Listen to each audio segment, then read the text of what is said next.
Се поголем интерес за изучување на македонскиот јазик од странци. Од неодамна македонскиот е атрактивен и за руските студенти, па тој е дел од програмата на словенски јазици која се изучува на тамошниот филолошки факултет. Нашиот универзитет секогаш беше приоритетен правец, приоритетна насока изучувањето на словенските јазици. Имаме специјална голема катедра за словенска филологија.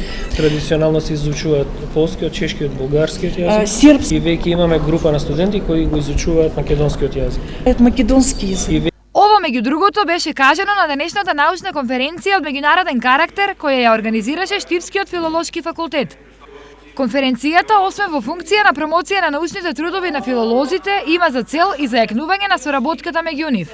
Размена на искуства, на сознание од областа на јазикот, литературата, културата и образованието. Денес на едно место ќе се соберат видни стручњаци од овие области и ќе дадат секако со своите статии голем придонес во однос на науката.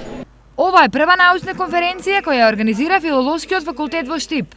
И сите ресурси на универзитетот ќе бидат вклучени во поглед на тоа да биде афирмиран универзитетот во поглед на сите своји единици. Реков, филологијата е значаен сегмент во делот на развојот на универзитетот и ние тоа, реков, ќе го правиме и понатаму без да водиме сметка за тоа какви ресурси ќе потрошиме за таа намена, секако во рамките на можностите на универзитетот. Меѓутоа, реков, тие се солидни во овој момент и мислам дека можеме да подржуваме бројни активности не само на овој факултет, но и на другите факултети во рамките на универзитетот. На конференцијата учествуваа повеќе филолози од Русија, Бугарија, Франција и Македонија.